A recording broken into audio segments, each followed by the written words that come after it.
Before we begin our presentation, let's have first a prayer. In the name of the Father, the Son, the Holy Spirit. Amen. Heavenly Father, we thank you for the gift of learning and the opportunity to gather here today. Bless our minds with wisdom and understanding as we explore new knowledge. Guide our discussions with respect and clarity, and help us apply what we learn for the betterment of others. Be with our teachers and classmates, and may this session be productive and meaningful. In Jesus' name, amen. In the name of the Father, the Son, the Holy Spirit. Amen. Good evening, everyone. Welcome to our Comparative Government and Politics class. So tonight, we'll be exploring another set of important topics in government and politics, including policies, governance, economic performance, and key constitutional provisions.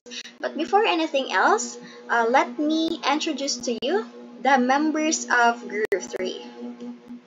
So first, myself, Graciela Casas, along with Miss Karen Desales, Miss Rhea Joy Albanduena, and Miss Rhea May Gabrina. So without further ado, let's proceed to our first topic.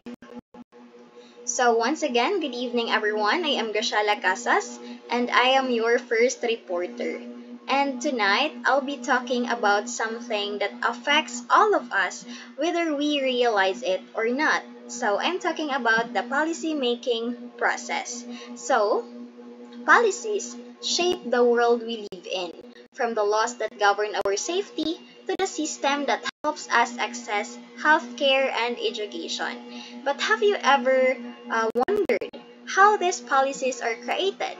So, in my presentation, we'll talk about the 5 stages of policy making, take a closer look at how policies are made, and explore the policies making system that support these processes.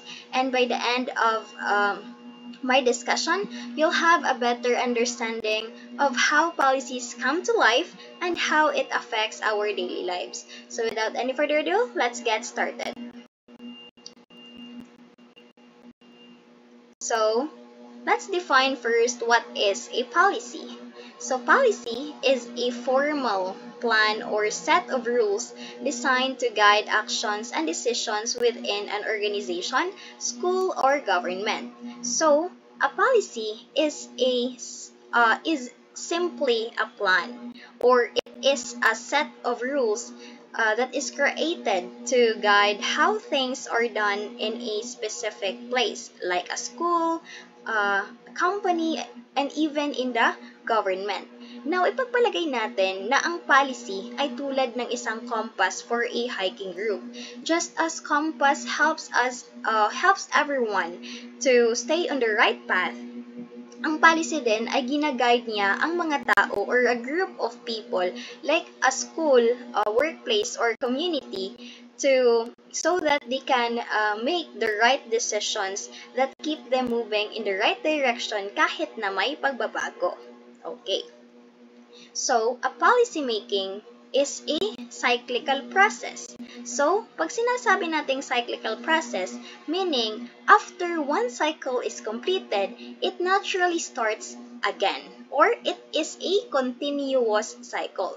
So, para mas maintindihan natin, meron tayo ditong larawan. So, as you can see here, meron tayong problem identification, policy formulation and adoption, policy implementation, and policy evaluation. So, ang policy making, magsisimula yan sa problem identification.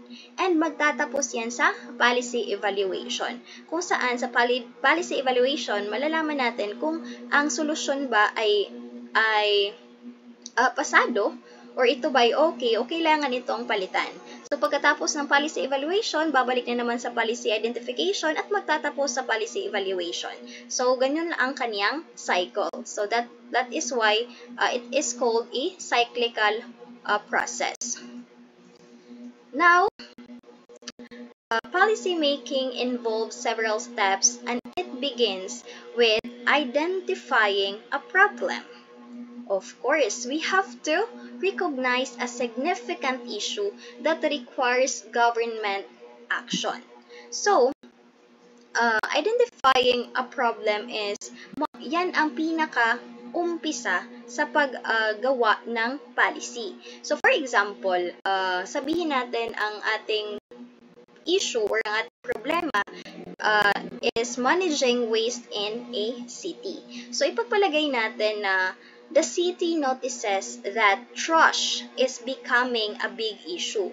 People aren't throwing their trash away properly and recycling isn't being done correctly, making the whole area look dirty and creating a pollution. So dito, mayroon na tayong problema which is ang maraming pakalat-kalat na mga basura sa syudad na nagdudulot ng polusyon sa paligid at sa kalusugan ng tao. At ang problemang ito ay dapat nating mabigyan ng aksyon or dapat mabigyan ng aksyon ng mga opisyalis ng syudad.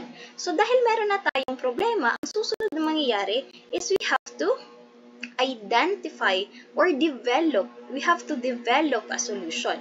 So we have to create a plan or strategy to fix or improve the situation. So dahil meron na nga tayong problema which is ang pakalat-kalat na basura, so ang ginawang solusyon ng mga opisyalis ng syudad, the city decides to do something about it.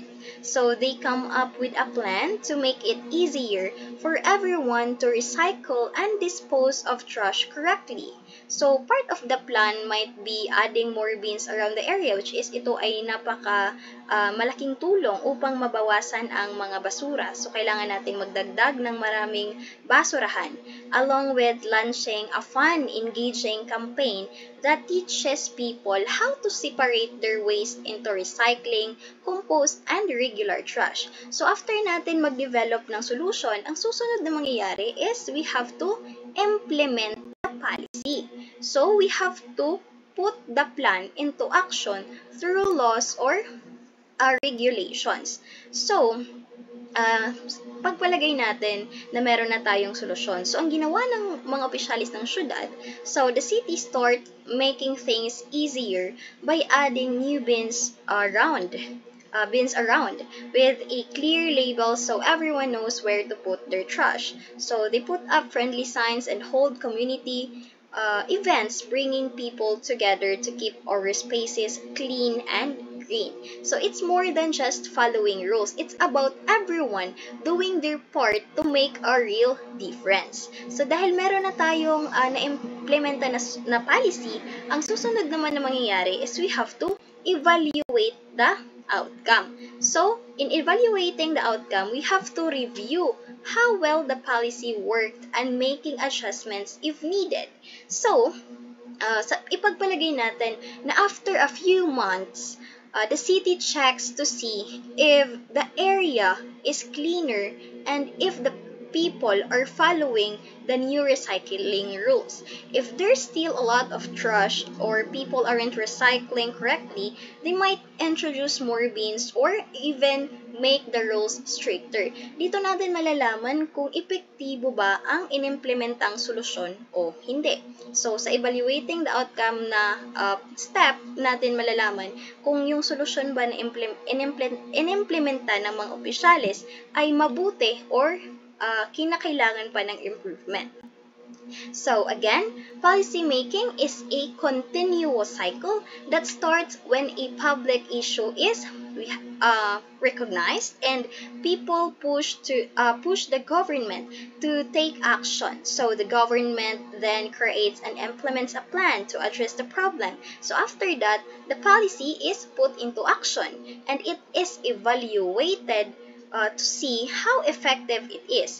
This evaluation often uncovers areas for improvement or new issues that need to be addressed, bringing the process back to the start, and that makes the cycle cyclical. Okay?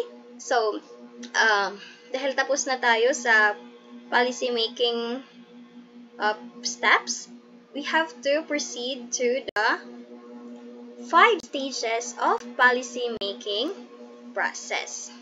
So, first, we have here the agenda setting.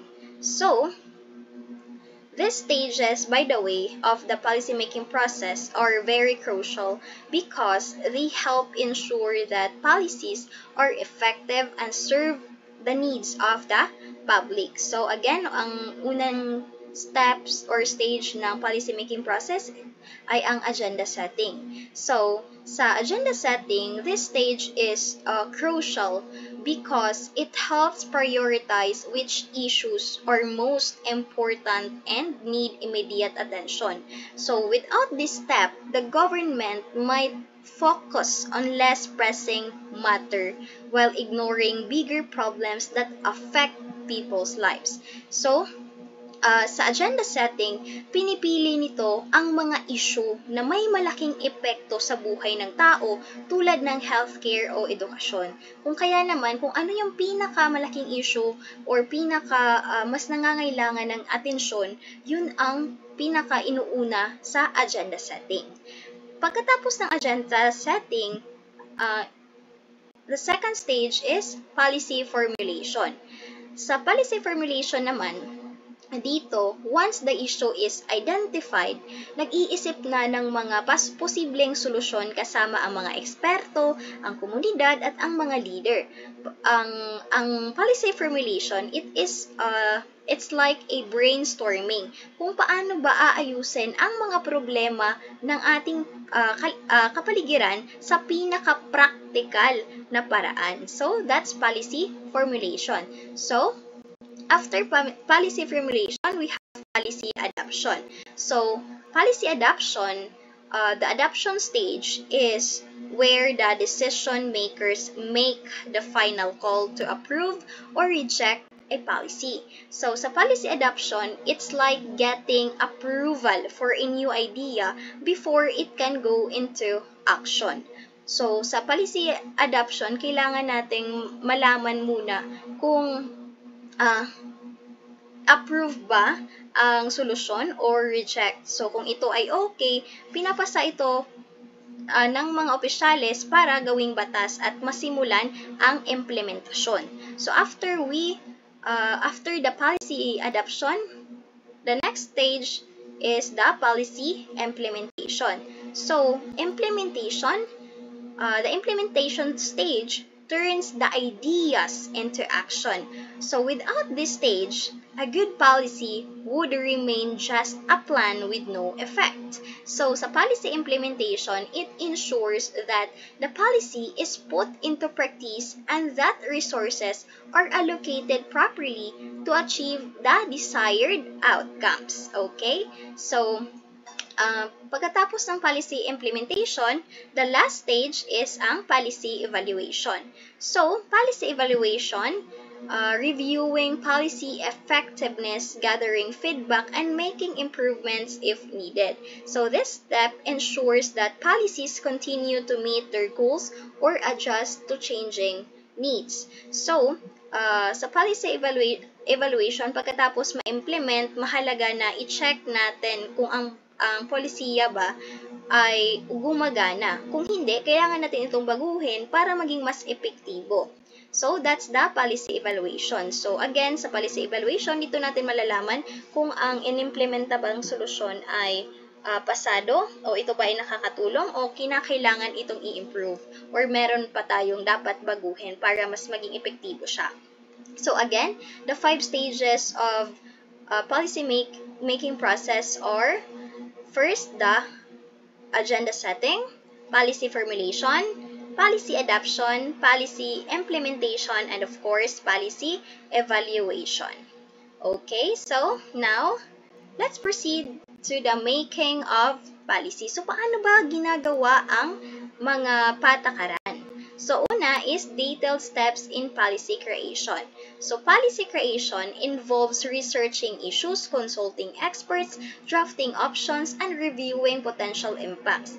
Each step ensures the policy is well-rounded and actionable. So, developing a policy, everyone, is like building a bridge. So, it takes time, it takes planning, and teamwork. It starts with understanding the issue, consulting experts, drafting ideas, and assessing the possible impact to make sure that the policy is effective and fair. So, after we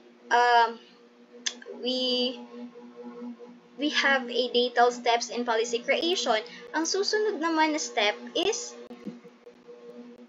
involvement of stakeholders.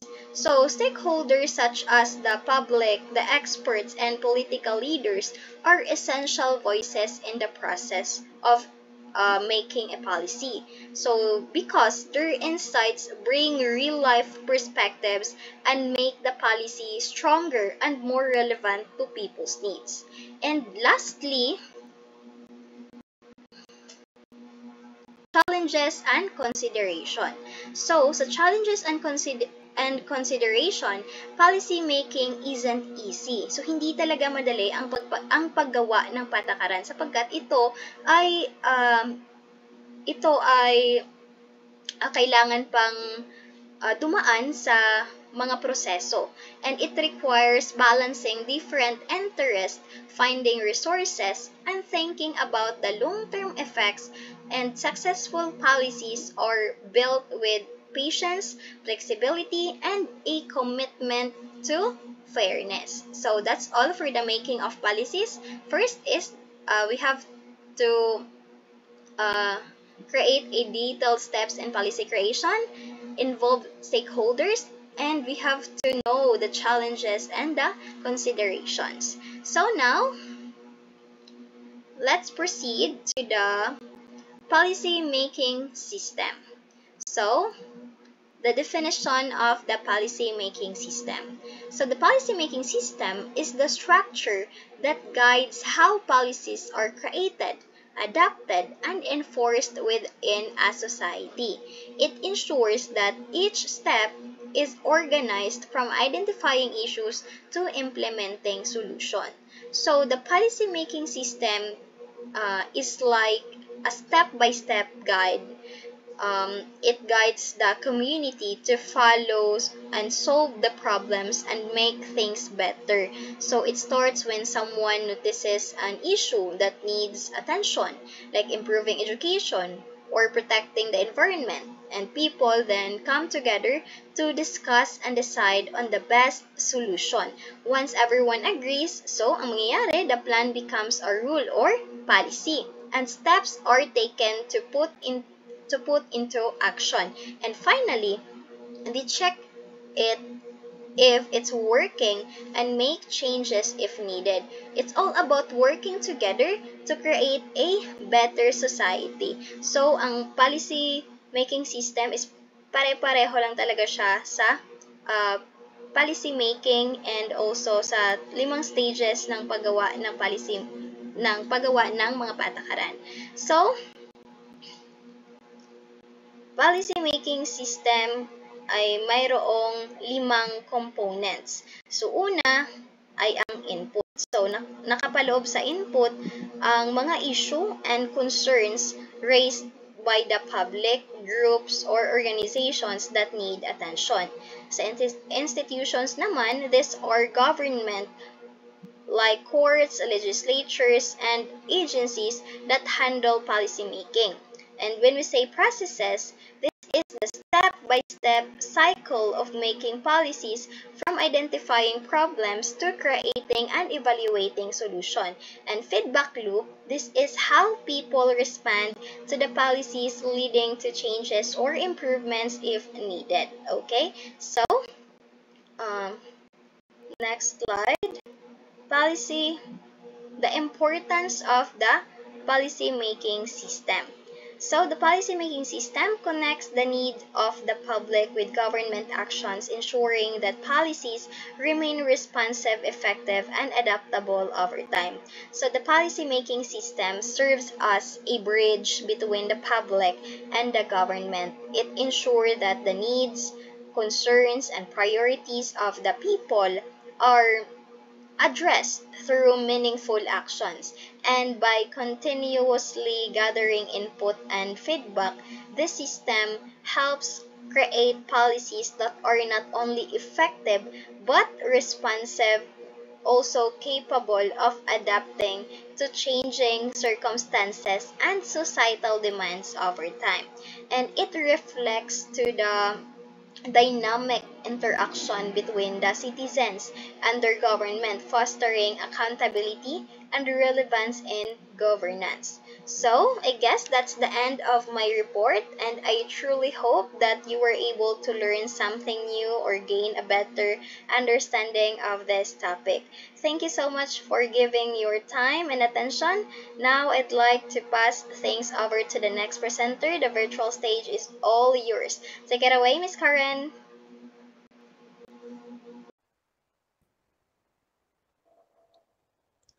Thank you, Miss Casas. So, good evening, everyone. I am Karin Kitiseles, your second reporter. So, now let me proceed to the last topic in policymaking process, which is the a process of policy formation. So, when we say um, policy formation, so it is the heart of the policy making process. So, as we all know nga, policy formation has been discussed by Ms. Casas earlier. So, let's just broad our understanding about the process of policy formation. So, just like what I said earlier, policy formulation is the heart of the policy making process. So, it is where the what of the policy takes shapes. So, it is a crucial stage where the potential solutions are generated, analyzed, refined to address a specific problem or need.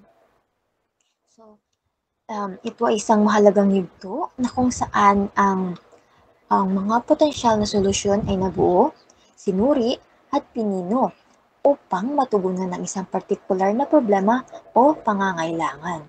So, uh, let's break down the stages into the components so that we can know the process, the steps or the stages of the process of policy formation.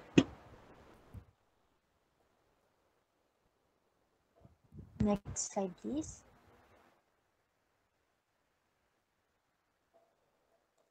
Okay, thank you. So, when we say process of policy formation, we have four key components. So, we have the problem definition and analysis, um, generating policy options, evaluating policy options, and refining and shaping the policy options. So, first, let's understand this first problem definition and analysis. So first, you have the understanding the issue. So, kinahanglan sabto na to ang issue. So before formulating a solution, policymakers must truly understand the problem. So, kinahanglan atong mga policymakers masabtan nila kung nano ang ilaha problema. So, in here, it involves gathering information, conducting research, and analyzing data to identify the root cause, the root causes, contributing factors, and potential consequences of the issue. So, nag-highlight ni siya that policymakers should prioritize to understand the issue before jumping to solution. So, next is identifying stakeholders. So, kinahanglan atong makilayan kung kinsa ang mga stakeholders. So, identifying all the parties who are affected by the issues is essential, no? So, nag-include siya sa mga individuals, group, organization, and even sa mga future generation nga might be impacted by the policy outcomes. So, when developing the policy solution, it is not just about understanding the problem itself, no. So, it is also about understanding who is affected by it and how. And now second, we have the generating policy options. So first, the brainstorming. Familiar sa brainstorming. So in this stage, it involves generating a wide range of potential solutions, exploring different perspectives, and thinking outside the box. So, sa kadari, it emphasizes the importance of creating creative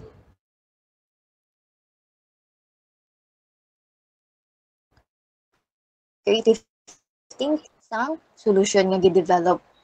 So, ang brainstorming nag-encourage sa mga policymakers to move beyond conventional ideas and explore a wide range of potential solutions.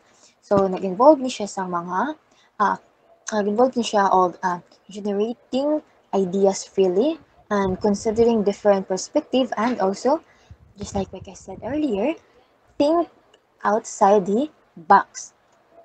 And next, we have the research and analysis. So in here, each option is carefully examined. So, nag-involve ni siya sa mga existing policies, sa mga research. So the best practices from other jurisdiction and consulting with experts and consulting those experts nga relevant sa kana nga field.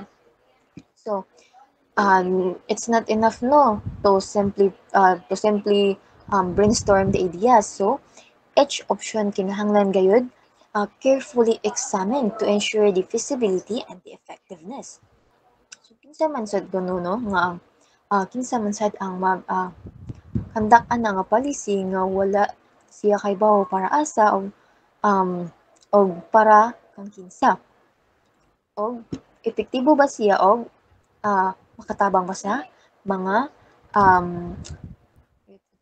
call this mga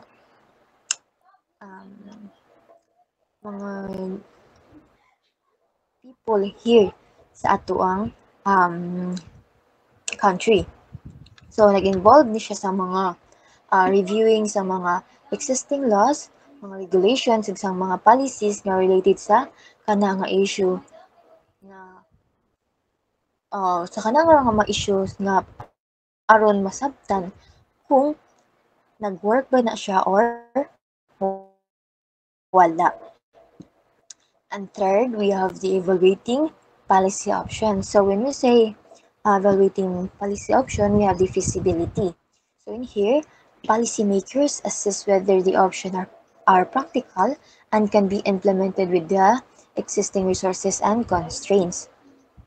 So it means that policymakers must go beyond simply identifying potential solution and consider whether those solutions can be actually be put into practice and given the available resources, budget, and existing laws and regulations. So in here, nag-involves na siya sa evaluating the practicality and the postponed solution, considering its potential impact on the current system and determining if it can be implemented within the existing framework and limitations.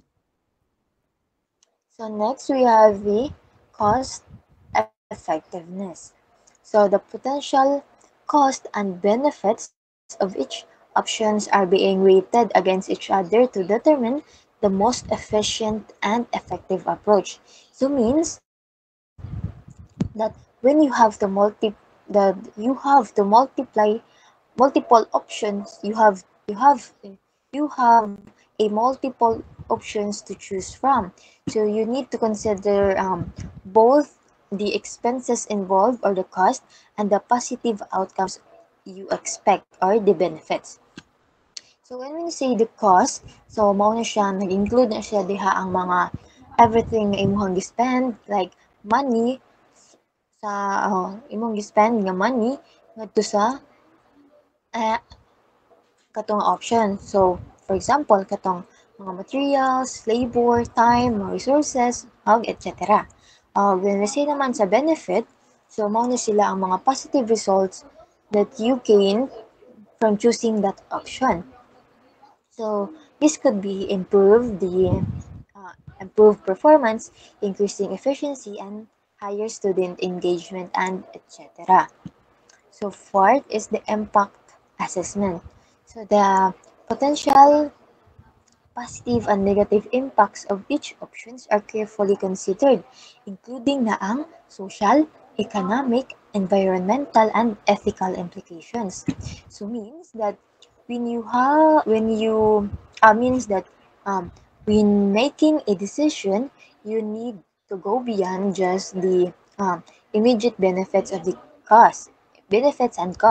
So you must think about the broader consequences of each choice, both or good, both good or bad. Sunod, iyan naman, so when we say positive or negative impacts, maupod ni sila ang mga good things nga might happen if you choose that particular option, and the bad things that might be happen if you choose that option also. So there's a positive and negative impact. It depends only in it depends on this given policy. So next is the alignment with policy goals. So each option is elevated based on how it will aligns with broader policy objectives such as promoting economic growth, social equity, environmental sustainability, or the national security. So means that when you are making decisions, you need to consider how will the option support the larger goals and priorities of the government or the organization. So fourth, we have the refining and shaping policy options. So we have the negotiation and the compromise. Excuse me. So policymakers engage in discussions and negotiation with stakeholders to refine and shape the most promising options. So nag-involve ni siya of seeking the census, addressing concerns, and incorporating feedback. And it also highlights a crucial aspect of policymaking. So it collaborative process of shaping policy through dialogue and compromise. So when we say negotiation and compromise nag-involve ni siya sa mga policymakers.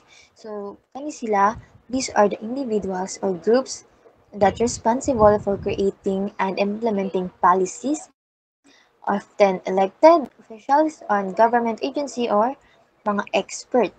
And it also involved the stakeholders. So, kaning stakeholders, these are the individuals or the groups that you that have been an interest on or are affected by the policy being developed. So, sa stakeholders, nag-include po niyo siya sa public, business, o ang non-profit organization. So, when you say the public, sumuni sila ang mga citizen who will be directly impacted by the policy. And when you say naman business, mauni sila ang mga companies that may be affected by regulations and incentives.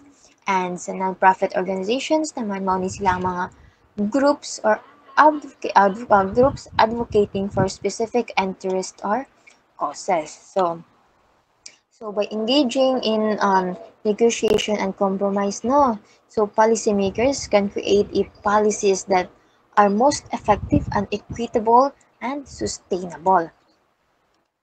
So next is we have the developing policy frameworks.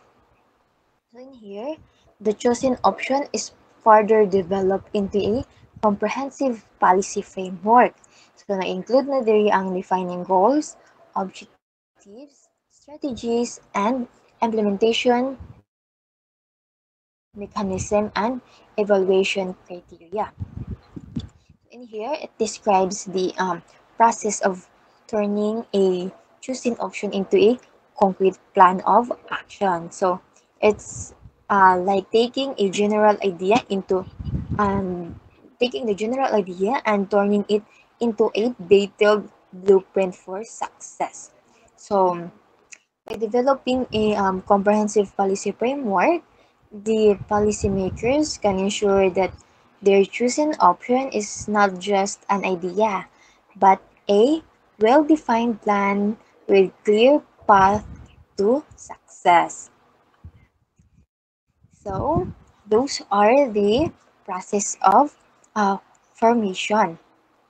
Now, let's proceed that is all that would be all for the first topic. So now let's have the second topic. So we have here the government performance in the economic growth and welfare.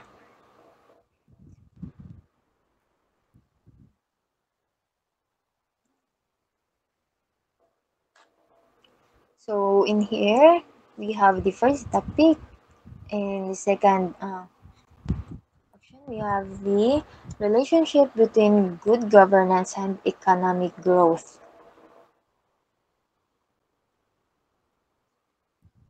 So the good governance is refers to mobilizing the people of a country in the best direction possible.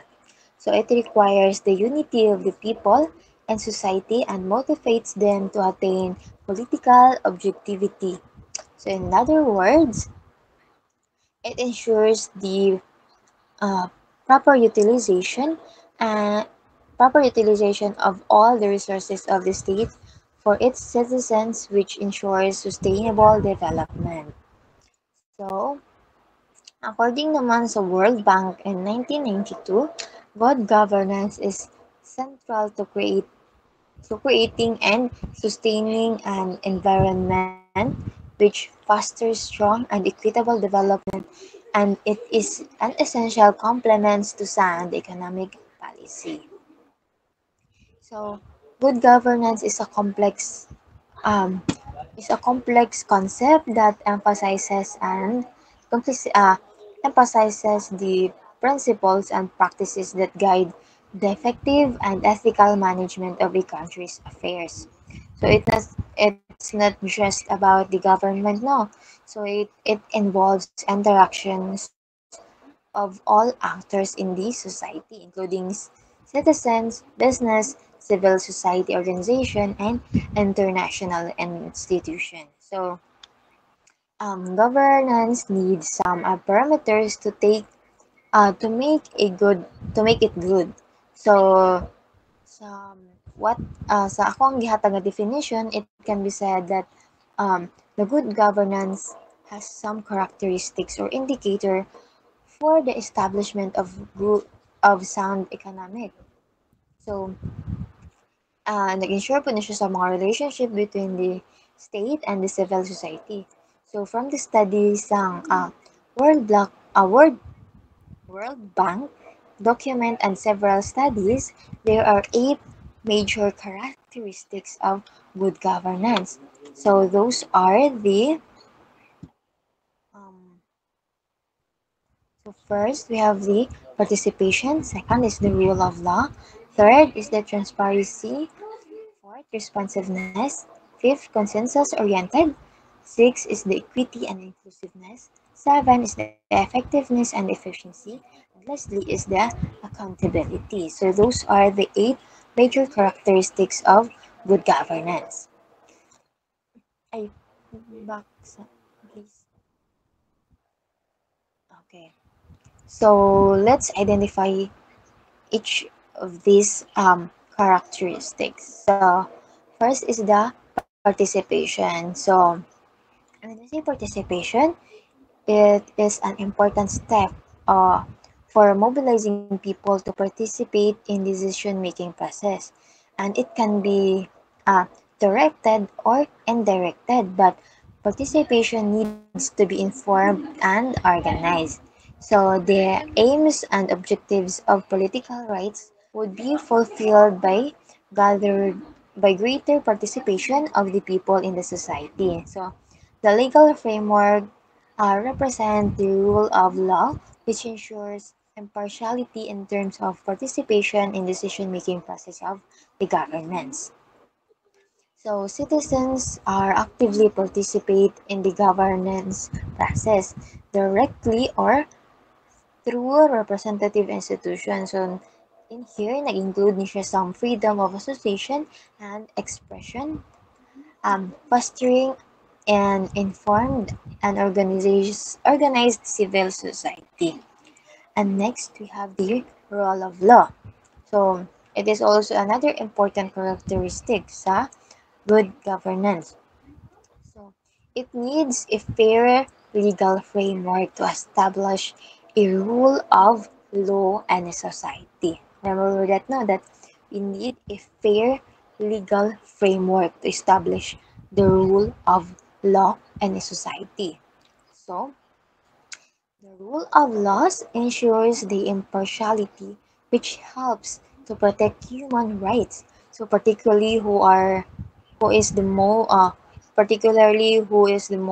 marginal in the society.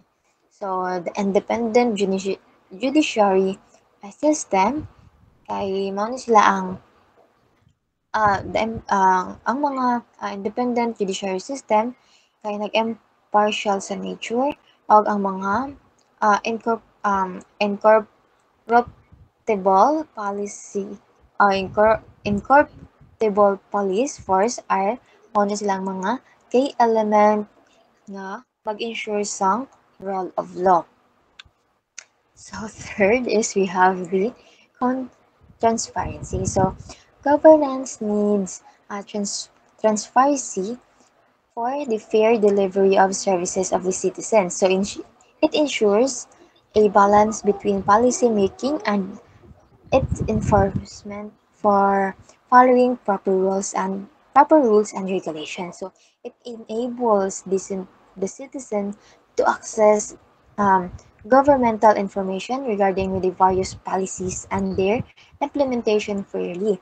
So proper media should be established for any AC understanding of this information.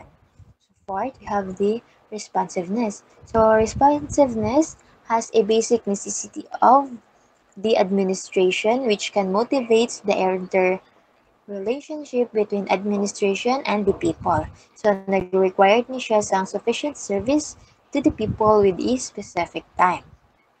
So fifth is the consensus-oriented. So the government depends on the consensus of the people and society to make it good. So it could be fulfilled the interest of the people as well as the community. So it helped to achieve the long-term perspective of human development, and it originated from the social culture and institutional behaviors of particular society. And, and six is we have the equity and inclusiveness. So in here, an equitable, just society must be established for ensuring good governance. So, importante po din, no? So, society's well-being depends on how its member feels about it. So, it requires all the members to feel that they have in the state in the state and they are not excluded from the mainstream in the governance. So seven is we have the effectiveness and the efficiency. So effectiveness and efficiency kay nag-ensure na siya sa mga outcomes of the institutions to meet the needs of society. So proper utilization of society's resources for establishment of sustainable development. So it is the key to the good governance.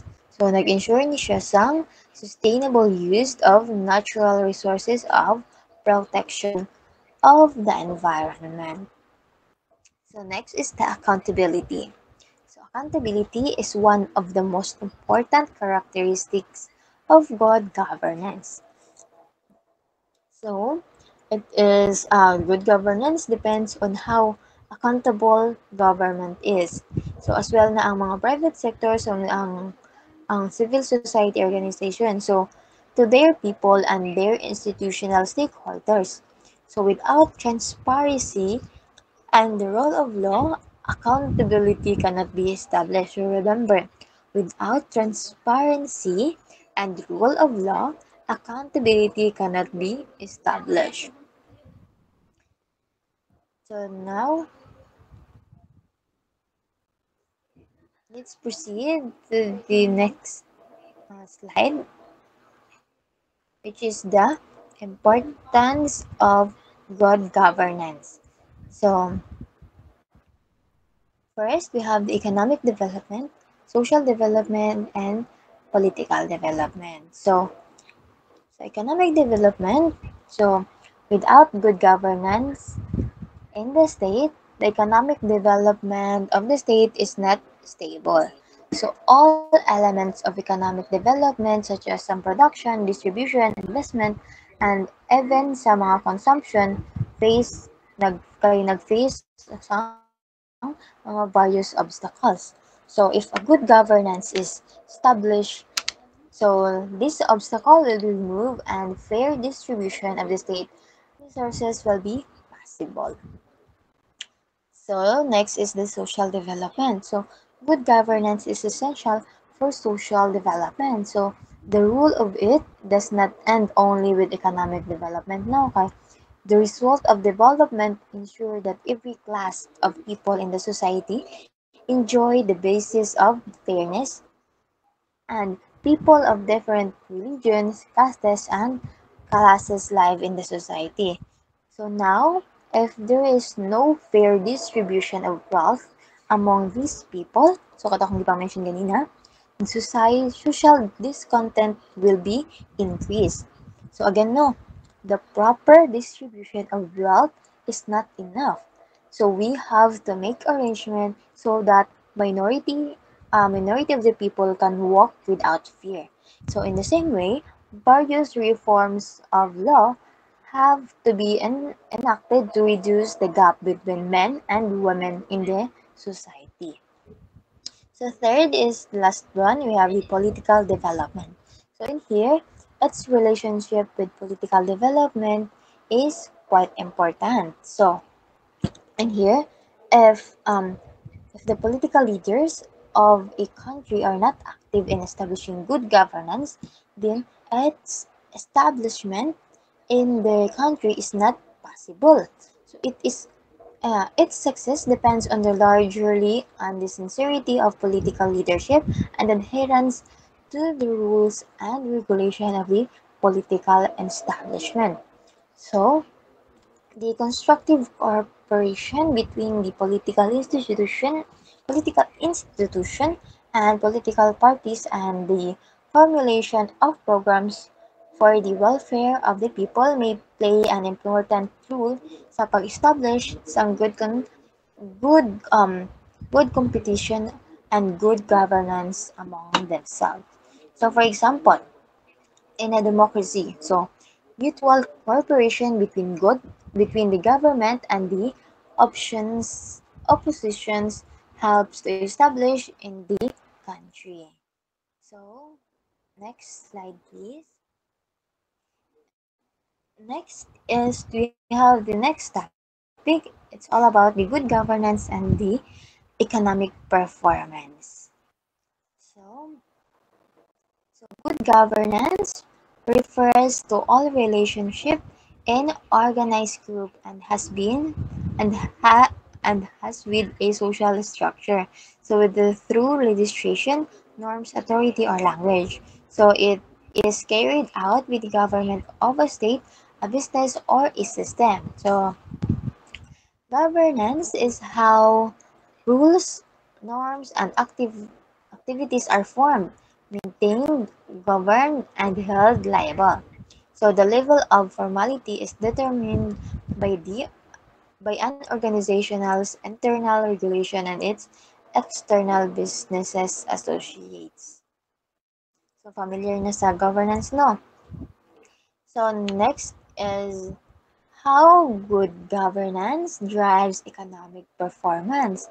So we have four. So attracting invest attracting investment, boosting productivity, and facilitating innovation, improving human capital. So first, attracting investment. So, and here, good governance create a stable and predictable environment that attracts both domestic and foreign investment. So investors are uh, more likely to invest in the countries with clear rules, low corruptions, and reliable legal system.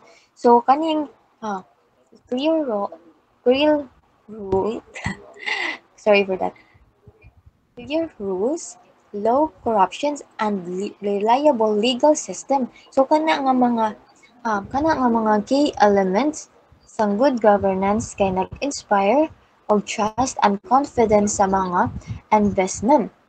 So a reliable legal system ensures that a construct are enforced, property rights property rights are protected, and disputes are resolved fairly. So, low corruption reduces the risk of arbitrary actions by officials and creates a level playing field for business. So, next is the boosting productivity. So, effective governance promotes um, competition, competition by uh, competition by creating a fair and transparent market environment. So it reduces uh, um, bureaucratic uh, bureaucratic red tape by simplifying regulations and streamlining process. So and also access to essential services like education and healthcare that improves the quality of the workforce and enhance productivity. So also the impact of this is when the business can operate efficiently, innovative, innovate freely, access um, access a skilled workforce, productivity increases and leading to economic growth. So third is facilitating innovations. So a strong rule of law provides a predictable and stable framework for business to operate and innovate. So transparent regulation ensures that businesses know the rules and can plan accordingly, reducing uncertainty, uncertainty and encouraging risk taking. So, when the business feels secure and confident, the regulatory environment and they are more likely to invest in research and development. So, leading to the certain creation of new products. So, new products, services, and technologies that drives to economic growth. So, next is the improving human capital. So, good governance supports investment in education, healthcare, and social safety that contributing to improved health outcomes. So, higher levels of education and increased human capital. So, this leads to a more skilled and productive workforce driving to economic growth. So, overall, no, kay good governance is not just a theoretical concept. It is a practical framework that underpins economic prosperity and societal well-being. So by creating a stable and predictable environment and promoting productivity and innovation and investing in human capital, good governance lay the foundation for sustainable and inclusive growth. So for example lang sa mga good governance and economic success kay for example is the Singapore. So Singapore is often cited as a model of good governance. So Singapore has experienced a rapid economic growth and development due to its commit, commitment to transparency, accountability, and pro-business environment. So I know all of us know that Singapore is one of the rapid economic growth development. And another example is the South Korea. So the South Korea's economic transformation after sang atong ilahang Korean War. So it is attributed into the part to its focus on education, infrastructure development, and ang ilahang stable nga political system. So next is we have the challenges to good governance and economic performance. So first is the political will and corruption, the short-term versus the long-term gains, and the context and specific solutions.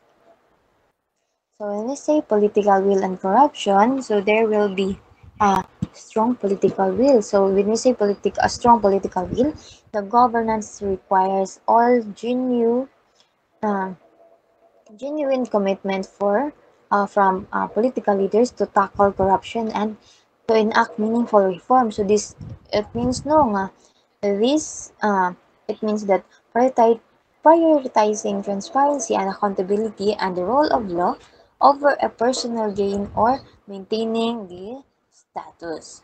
And also for the resistance from elites, the political elites may resist from reforms that threaten their power. So the privilege and the vested interest. So they might see reforms as a threat of their control or a loss of potential benefit.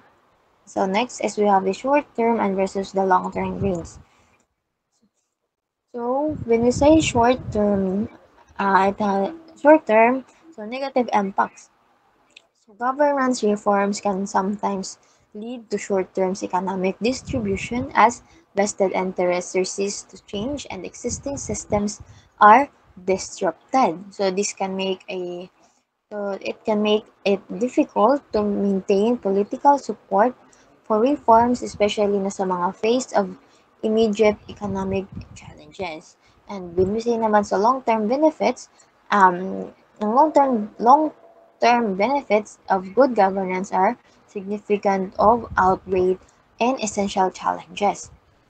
So, a stable and transparent and accountable environment attracts investments. So, it attracts investments, boosts productivity, and faster innovation, nag-lead to sustainable economic growth. So, when we say naman sa context, specific solution, so the specific governance reforms needed to promote economic growth vary depending on the economic the country's unique context, so culture and historical circumstances. So what works in one country might not be effective in another. And one size fits all approach to governance reform is rarely effective. So the solution must be tailored to the specific challenges and opportunities of each country. So overall no kay ang good governance kay dili sayon. So the good governance is not easy. So nag-require ni siya sang sustained effort, political will, and commitment to long to committed to long-term goals.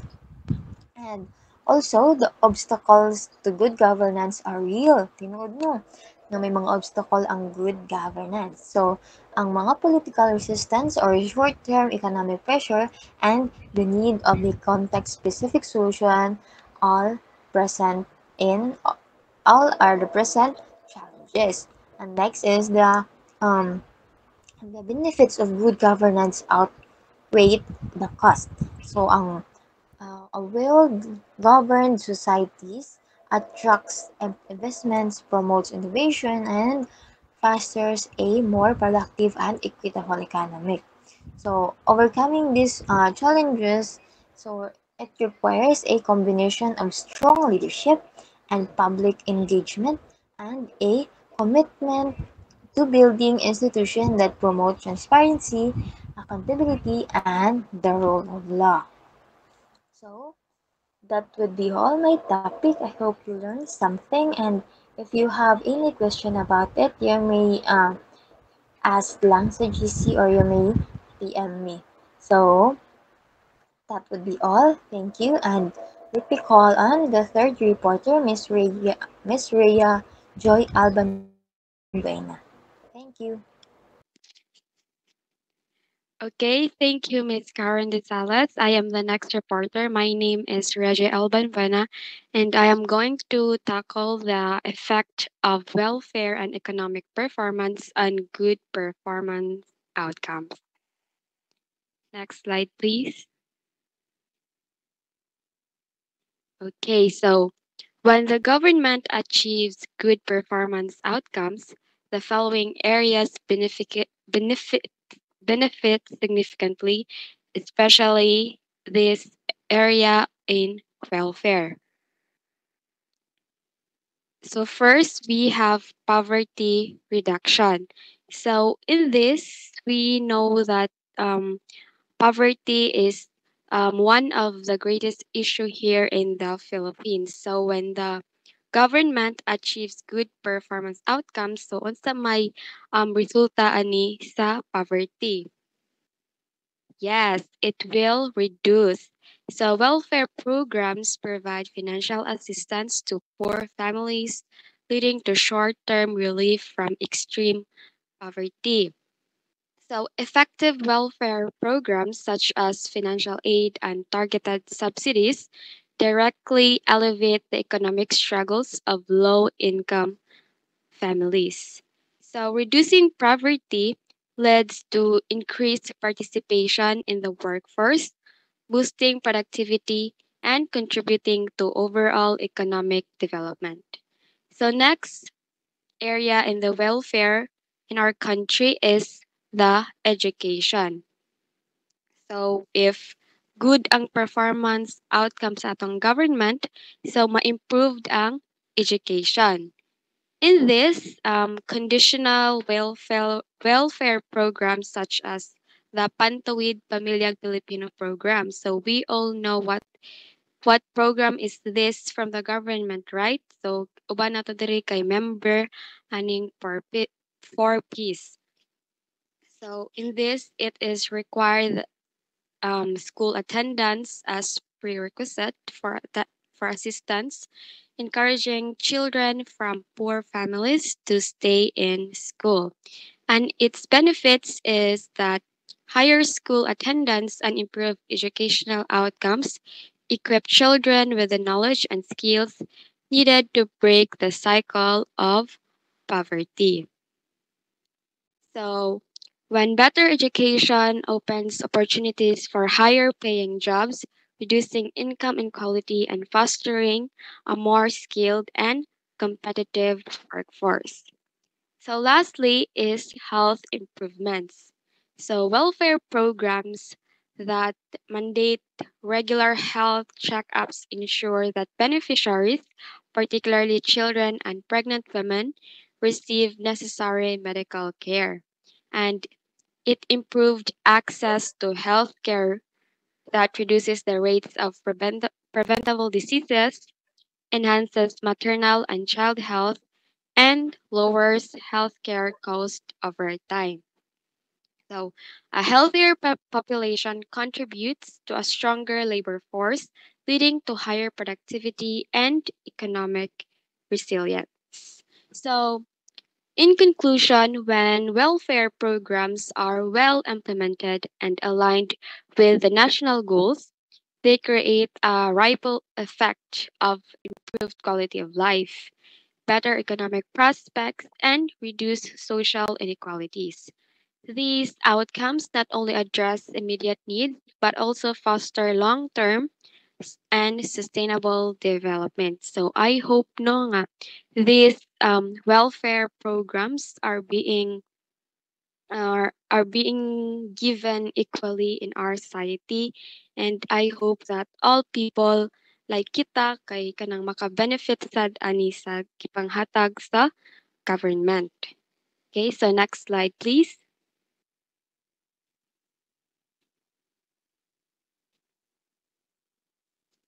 Okay, so when the government performance are good, unsa man day effect ani sa atong economic? Is it good or bad? Okay, so first we have the job creation and employment. So strong economic performance typically leads to job creation and higher employment rates. Is this true or not? Okay, so when the government performs well, particularly in economic management, it fosters a climate conducive to business growth and investment. So this leads to the establishment and expansion of business, which in turn creates more job opportunities. Higher employment rates reduce poverty and improve the standard of living for individual and families. Additionally, increased employment drives consumer spending, further stimulating economic growth and creating a virtuous cycle of prosperity.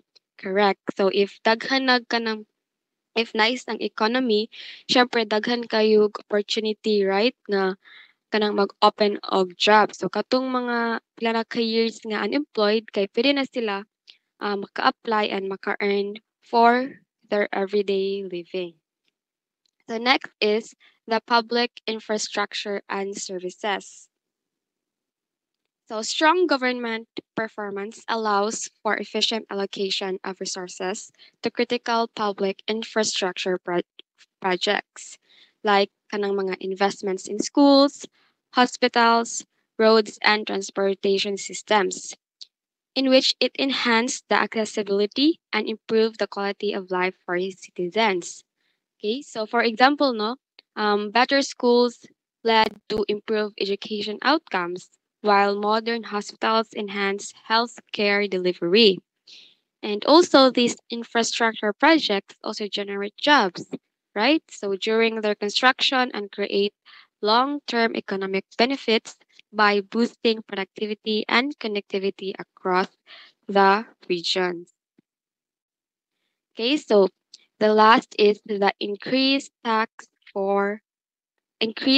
revenue for welfare. So when the economic performance increases business profitability and individual incomes, it leads to higher tax revenues.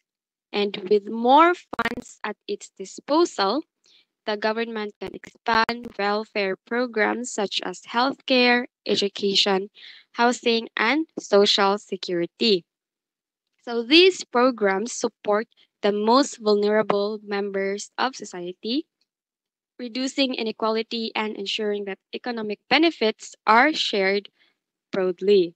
So it improves the welfare systems and contribute to social stability and foster a stronger sense of national cohesion.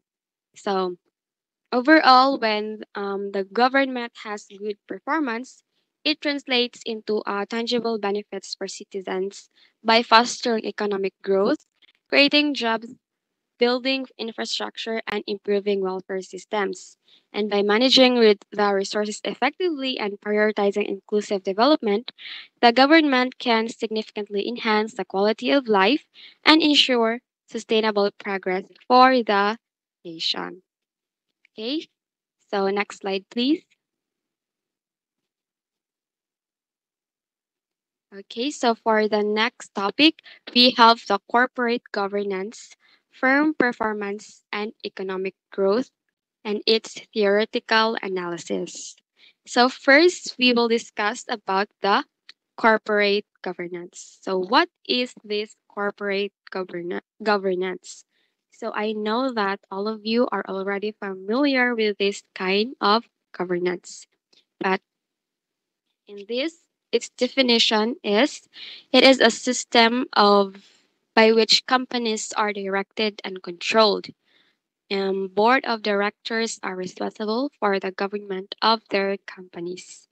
Okay, so in other words, it is a system of rules and practices and processes used to direct and control a company, in which it ensures that a company is managed responsibly, ethically, and in a way that balances the interests of stakeholders, including shareholders, employees, customers, and the community. In simple terms, it's about making sure a company is run well. decisions are transparent and everyone is involved and is held accountable.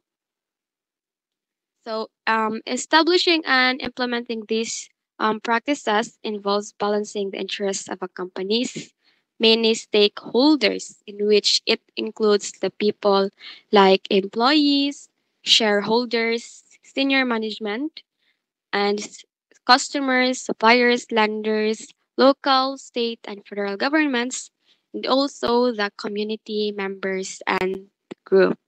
Um, One example, Ani, is the company in the Philippines with strong corporate governance, and it is the Ayala Corporation.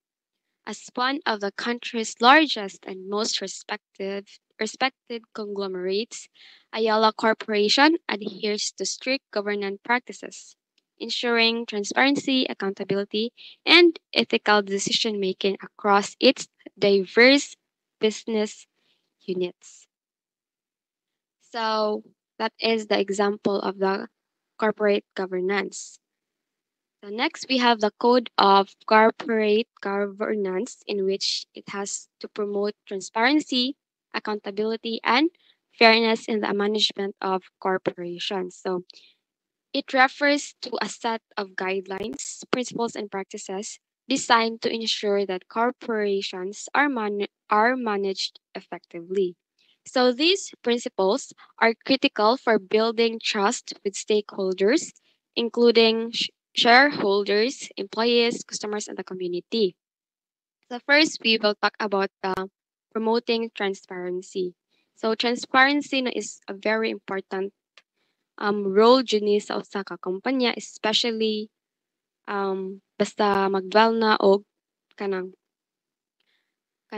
daghan na kaayo kag nabilong nga mga tao. So especially nag-involve og money.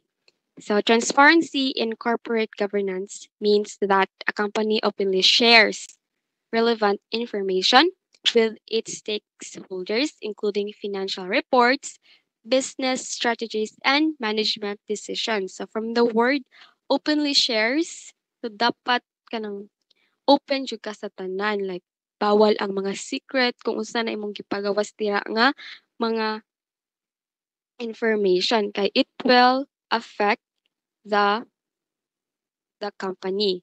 So this ensures that the stakeholders are well informed and can make decisions based on accurate and up-to-date data. So next is ensuring accountability. So this means that the management and the board of directors are answerable for their actions and decisions. So they must act in the best interest of the company and its stakeholders and be willing to explain their decisions and face consequences if necessary. Dili lang kay kanang if kanang na mistake kag kausa pagdagan yun ka, di na ka magpakita sa kumpanya. So, dapat na kay accountability para um, matabangan og solve sa company. So, that means ensuring accountability. Next is the fairness in the management of corporation. So, it means that treating all stakeholders equitably, particularly the shareholders, employees, and other affected parties. And this ensures that decisions benefit the company as a whole and not just a select group. So, in conclusion, the Code of Governance serves as a framework for companies to cooperate responsibly, ethically, and efficiently. Okay, so next slide, please. Okay, so how do we know that a company has a firm performance? So it is measured through various indicators, including profitability, return on assets, or the ROA, and the return on equity, or the ROE, and the market value.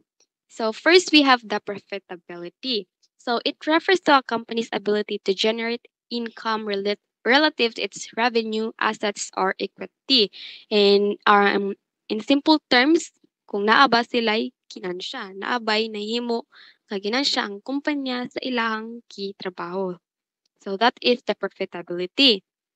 Next is the return on assets or ROA, in which it measures how efficiently a company utilizes its assets to generate profits. So giunsa man nila ni um pag-segue ni ilang mga assets, giunsa nila um giunsa nila pag-distribute ang ilang assets nga para maka-gain sila og profit. So it is calculated by dividing the net income by total assets. So a higher ROA indicates that a company is effectively using its assets to produce earnings. So if low na ganin ang ROA nimo, aw mong assets nga gipang distribute diha kay wala na nagka timao. So dapat should higher ang ROA to produce more earnings. So next is the return on equity. So it measures the company ability to generate profit from its shareholders' equity. It reflects how well management is using the equity invested by shareholders to generate earnings. So mo ni ang kapang ilang gipang investment sa sa mga ilang shareholders. And if higher ROE suggests that the company is efficiently utilizing its capital base to produce profits. So same like the ROA, nga if lower sad ang imuhang return on equity, so fail na pod ang imuhang mga investments. So next we have the market value. So market value or the market capitalization, in which it is the total value of a company's outstanding shares of stock calculated by multiplying the share price by the total number of outstanding shares. So it is an important measure of a company's perceived value in the market. Okay, so that is how we measure how the corporate governance has a firm performance. So next slide, please. Okay, so now we will tackle its theoretical perspectives. So, unsa man day nakatabang aning corporate governance? Unsa may na lesson ani niya or unsa may na contribute ani niya sa ato ang society? So, first theory is the agency theory. So, it is a concept used to explain the important relationships between principals and their relative agent. So it focuses on the relationship between two parties, kaning the principals and the agents. So kinsa maning the principals. So these are the shareholders and kinsa maning mga agents. So these are the managers or the executives who are hired to manage the company on behalf of the principals. So the theory addresses the potential conflicts of interest that arise when the interests of the principals and agents do not align. So ang conflict man gud ani di ay kay the theory suggests that the managers or the agents may not always act in the best interest of shareholders. So murag na kanang dili sila magkadimaw usay ba dili same ang ilang idea or dili same ilang goal. So for example, a manager that might prioritize their own compensation, job security, or personal goals, or maximizing shareholder value. So when you have corporate governance, it will lessen these conflicts. So like mechanisms such as independent oversight, performance-linked compensation, transparency, can significantly reduce the problems associated with agency theory. So, by aligning the interests of managers with those of shareholders, providing effective monitoring and accountability systems, corporate governance helps ensure that managers act in the best interests of the company, leading to improved performance and reduced agency cost. Okay, so next slide, please. Okay, so the next theory is the resource and dependency theory. So it is a firm that firms that effectively engage with stakeholders can leverage resources and networks that enhance their competitive position and performance. So, it emphasizes that companies must actively manage their dependencies on external factors to thrive in competitive and uncertain environment. In other words, in this, corporate governance refers to a situation where the governance structure and practices fail to provide sufficient checks and balance on decision making of management, particularly because the board of directors or other oversight bodies lack true independence from the company's executive leadership. So, kani kay wala sila nagdepend sa executive, wala sila nagdepend sa principal, nagdepend sila sa external factors para ma-thrive ang usa ka kumpanya. So this can happen when there is a concentration of power in the hands of a few individuals, or when the members have conflicts of interest that compromise their ability to provide objective oversight. So, in the context of corporate governance, reduced independence can result in weak oversight and increased risk of mismanagement, conflict of interest, and agency problems. So, by implementing independent oversight, establishing clear governance policies, promoting transparency, just like the agency theory, it will reduce the dependency theory. Like it will gain trust na to the executives to promote the same goal and to create a more balanced, efficient, and ethical governance structure, mitigating the problems of independence in reduce mitigating the problems of reduced independence governance in corporate governance. Okay, so next slide, please. Okay, so now for my last topic, we will discuss the meaning and value of preamble. Okay, so we all know the preamble of the Philippines. Next slide, please. Okay, so this is the preamble of the Philippines. We, the sovereign Filipino people, imploring the aid of Almighty God in order to build a just and humane society and establish a government that shall embody our ideals and aspirations, promote for the common good, conserve and develop our patrimony, and secure to ourselves and our posterity the blessings of independence and democracy under the rule of law and a regime of truth, justice, freedom, love, equality, and peace, do ordain and promulgate the Constitution. So it is a foundational statement that encapsulates the nation's values, principles, and aspirations. And it serves as the moral and philosophical guide for the country's governance and social conduct. Okay, so next slide, please.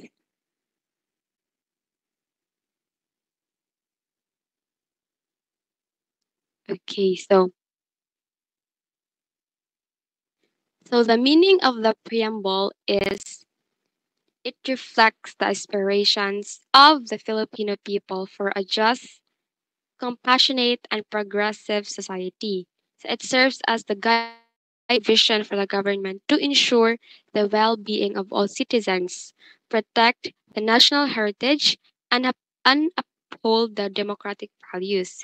It calls for unity, peace, and the pursuit of the common good under the guidance of moral and legal principles. So it serves as a declaration of the values and principles that guide the country's governance. So kabalik-balik ra akong explanation in which it emphasizes the democracy, the justice, and the sovereignty of the Filipino people. And it also reflects the national spiritual values while committing to the universal ideals of truth, equality, and peace. So next slide, please. Okay, so now we have the value of the preamble. and its values is it encapsulates the nation's aspirations and guiding principles, serving as the moral compass for governance and societal conduct. It underscores the sovereignty of the Filipino people and their commitment to a just and human society rooted in democracy, independence, and the rule of law. So it is important to know because it sets us the foundation for the country's values and goals. So it reminds everyone that the power of the government comes from the people and that the country is committed to creating a fair, just, and peaceful society. It also highlights the importance of democracy, independence, and following the law, while also emphasizing values like truth, justice, freedom, and equality. So, in short, it serves as the guide for how the government should act and how the country should treat its people. So, that's all for my part. I hope you learned something from me. So, thank you, everyone. Okay, thank you, Miss Albanduena. Good evening, everyone. I am Rhea May P. Gabrena, and I will be the last reporter for this topic, and I will be discussing about the Article 2, which is the Declaration of Principle and State Policy, and we also have the Article 3, which is the Bill of Rights. But first, let us know more first about the Article 2, which is the Declaration of Principles and State Policies. So when we talk about these principles and policies, this will guide the government to ensure a just, peaceful, and progressive society for all citizens. Okay, let's start with the principles. With the section 1, and it highlights here about the democratic and republican states. So this means that um, the government is based on democracy, which is people have the power, and republicanism, which is elected officials represents people. So in this section, people vote to choose leaders, and leaders work on behalf of the citizens. So, next section, we have the section 2, and it highlights here about the renouncing war. So, our country rejects a war as a way to solve problems and supports peace, fairness, and friendship with other nations. So, instead of fighting, our country tries to resolve disputes through it to any other country. So next we have the section 3, which is about the civilian supremacy. And in here, in this section, civilian leaders, which is the president or the elected officials, are always in charge of the military, which exists to protect the people and the nation's sovereignty. So, ang mga military is they will follow the order from the elected officials. So, next, we have the section 4, and it highlights about the duty to protect the citizens. So, um, of course, the government's main job is to serve and protect the people. So that is what is stated here in the section 4, which is the duty to protect citizens. Next, we have the section 5, and it states here the peace, safety, and protecting people's rights and property are essential for democracy to thrive. So that is why the police and government work to maintain order so everyone can enjoy their freedoms. And next section, we have the section 6, and it is about the separation of church and state. So as we all know, that the government and religious institution must remain separate, just like what our prof said, no, nga dili gyud na dapat iusa ang church o ang state. It is because um laws are not based on religious beliefs, and the government does not favor one religion over another. So daghan kaayo ang religion diri sa Pilipinas, and that is why government should not favor any of those religion. So that is why there is a separation of church and the state. Next slide, please. Next, we have the state policy, and start with the section 7. So in this section, it talks about the independent foreign policy. So the Philippines prioritize its sovereignty and national interest in dealing with other country. That is why our country will avoid being overly dependent on any foreign power.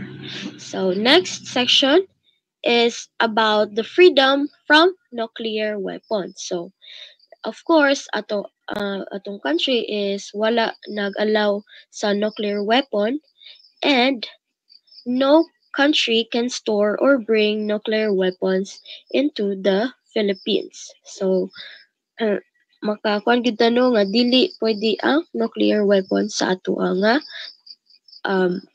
country.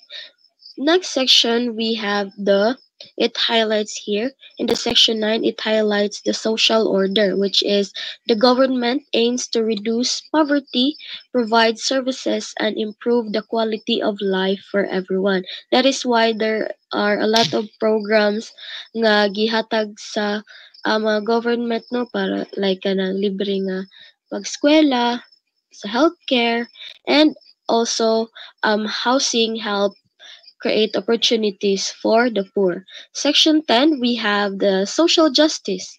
When we talk about social justice, it ensures our fairness in all areas of development. So it is the equal access to resource and opportunities regardless of the status. Excuse me.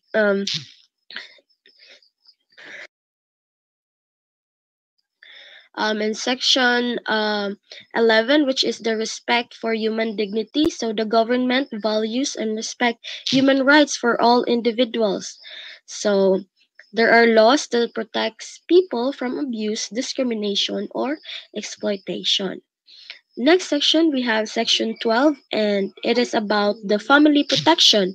And the government protects family life, including mother and unborn children, and support parents in raising their children. So, may mga program na nag-promote og family welfare, like parental leave or child protection laws. Next section, we have section 13. It is about the rule of the youth. So the government recognizes the importance of young people and promote their development and involvement in nation buildings. For example, is support for education, like youth leadership programs. Section 14, we have the gender equality. So of course, men and women are treated equally under the law, and there are law, no, na nagprotect sa men and also sa women. So next, we have the section 15, which is next slide, please. Okay. Section 15, which is the right to health. So the government promotes public health and raises awareness about the healthy living. So that is why na ay mga free vaccines nga gipa-vaccine ba kay at least dili na ta magbayad. So nasa ato ang mga health center dira sa barangay nato, no. So next, we have the section 16. So it is about the balanced ecology. So government ensures a healthy and sustainable environment. So that is why there are a lot of laws that prevent pollution and protect forest. So that is in section 16. Next is the section 17, which priority on education and development. So it is about the education, like mga scholarship for the students, funding sa research or sa sports development. Next section, we have section 18 about the labor rights. So we all know what is labor rights. No, it is the right of the worker, like their rights are protected and their welfare is promoted. So this law ensures fair wages and safe workplace.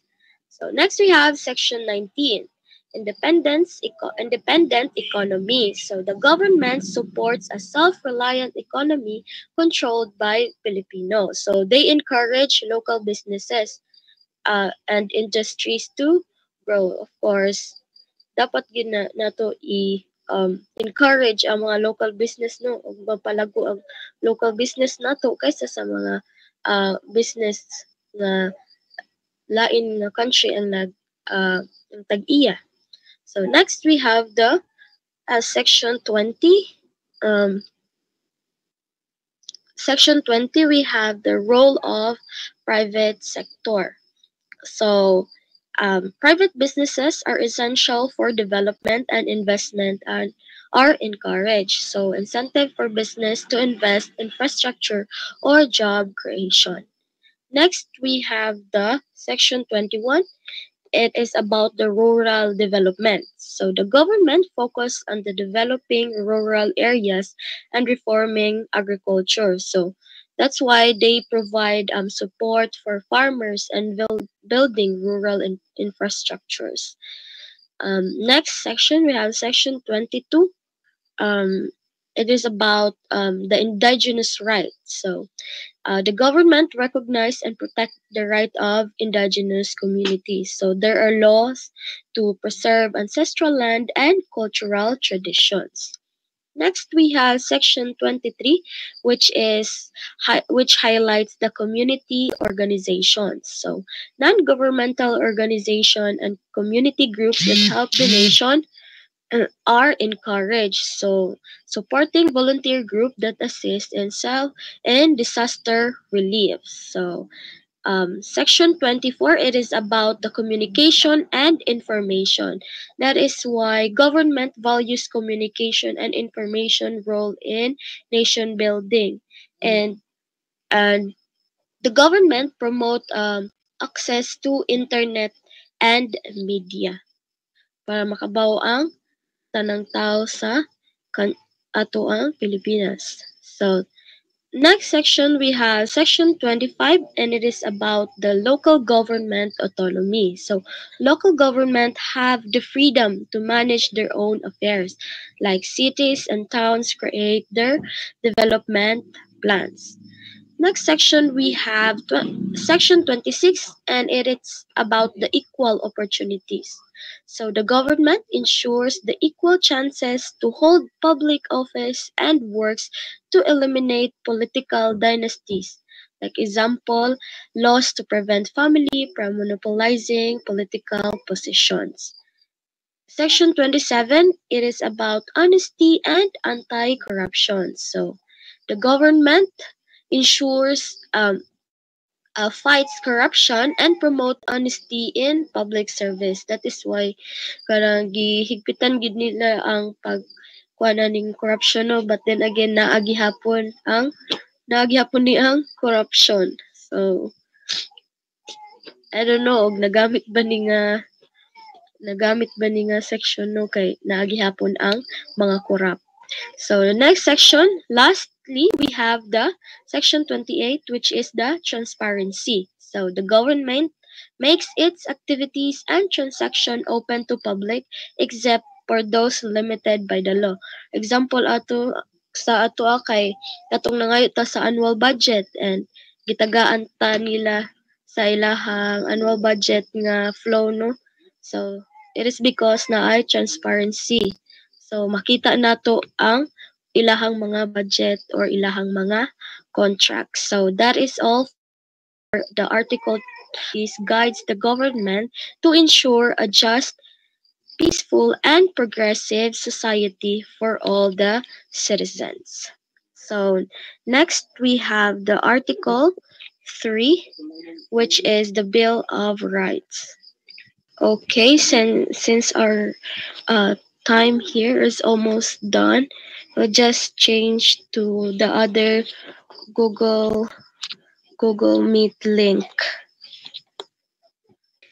Okay, let's continue. I'll discuss lastly for the Article 3, which is the Bill of Rights. So, the Bill of Rights ensures fairness, justice, and personal freedoms for all individuals. So, let's start with the basic rights and protection.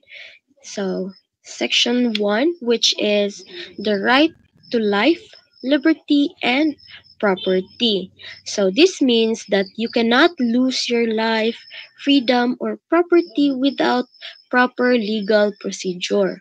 So, let us remember that everyone is treated equally under the law. So, ang authorities, they should follow the law before punishing or taking anything from you. So next we have the section 2, which is the protection from unreasonable searches. So in here, it stated that your home belongings and personal items are protected from searches or arrest unless a judge approves it in a valid reason. So there should be a police warrants or police searches before they could search something or get something from your place. So next we have the Section 3, we have the privacy of communication. So this means that your conversations and message are private unless allowed by a court or public safety reasons. So kung gibasa na imuhang mga emails dira without warrant or legal procedures, then that is illegal. So next section, we have the freedom and equality. For section 4, freedom of speech and assembly. So, you are free to express yourself, publish news, gather in groups, and petition for the government. So, example, peaceful protests are allowed. So, next we have the section 5, which is the religious freedom. So you can follow any religion or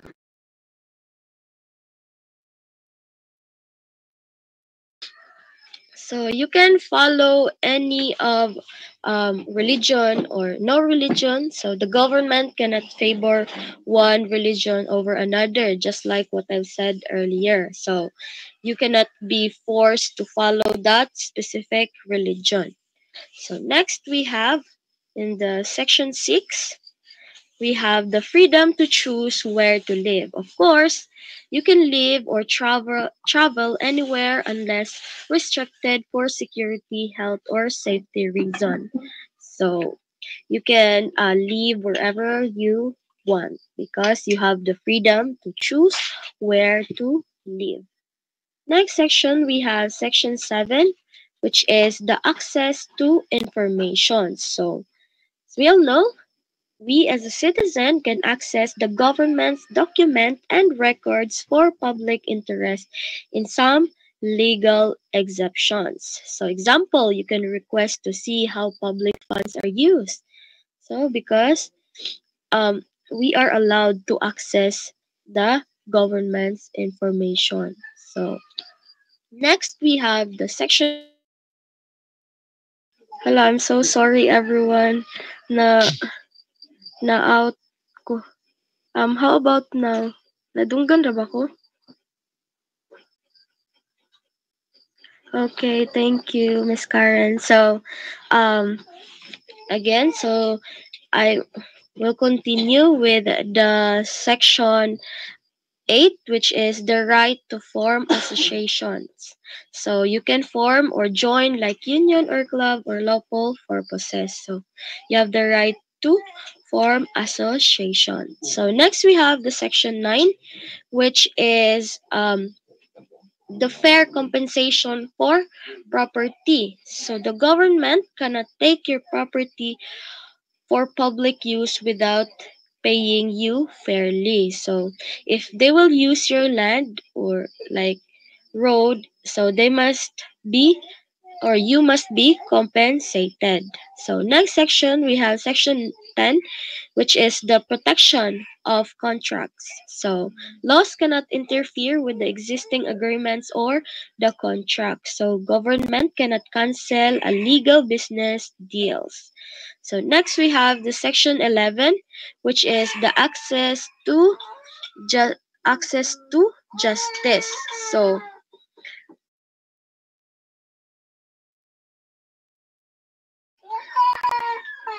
So this means that the court must be open to everyone. So even if you're poor, legal aid must be provided if needed. So that is why kanang og di nimo kaya makakuha og abogado, ang gobyerno ang mohatag nimo. So next we have the section 12, which is the right during investigations.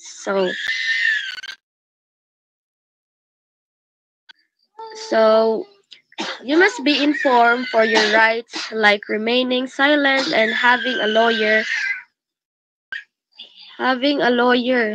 So for example, kanang makita na to sa salida no, if dakpon sila, you have naday musulti nga you have the right to remain silent. So that is the right during investigation.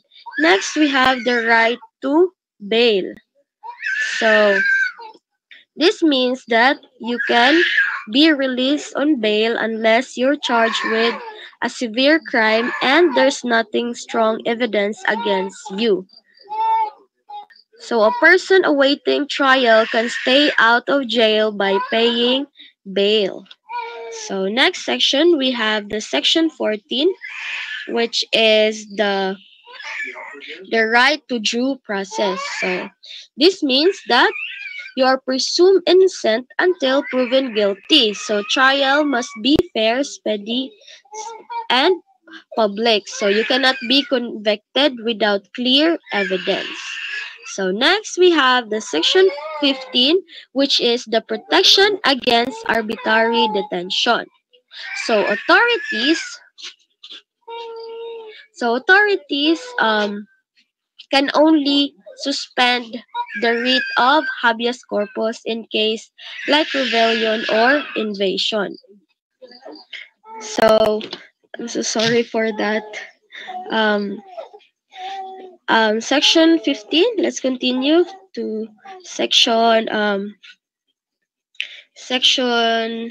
16, which is the speedy resolution of cases. So your case must be resolved quickly and fairly. So if delay imuhang trial for a year, that violates the rights. So there should be a speedy resolution of cases. So next we have the section 17, which is the right against self-incrimination. So you cannot be forced to testify or provide evidence against yourself. So you can refuse to answer questions that might implicate you. So next section we have section 18, which is no detention for political beliefs. So you cannot be jailed just for your political views. So you have the right to support or mo-oppose ana nga party sa kanang politics. So that is why no detention for political beliefs, because supporting an opposing party is not a crime. So section 19, which is it highlights the no cruel punishment. So Cruel punishment means like mga torture, inhumane punishment, like excessive fines are prohibited. So a minor crime cannot result in a harsh penalty. So section 20, which is the no imprisonment for debt. So you cannot go to jail for unable to pay debts and taxes. So dili ka mapriso tungod lang sa imuhang utang. So, naaram ka na unpaid loans or do not lead to imprisonment. So, next we have Section 21, which is the protection against double jeopardy. So, you cannot be tried twice for the same crime after being acquitted or convicted. So, if clear you theft, you cannot be retrieved for the same theft. So next section, last section for the Article 3, which is the Section 22, no no retroactive laws. So you cannot punish acts were not legal when committed. So a new law cannot make a past action a crime. So example, nabuhat na nimo nga butang, then karon sa law kay punishable na siya, so dili na pwede gamiton sa karaan nga mga panghitabo.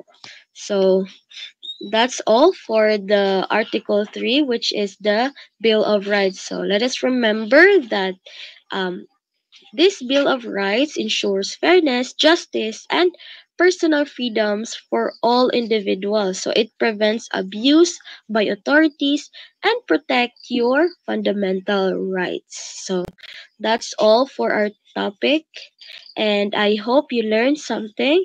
If you have any questions or clarification, just um, comment or leave a message in our GC. Thank you guys for listening and have a great evening.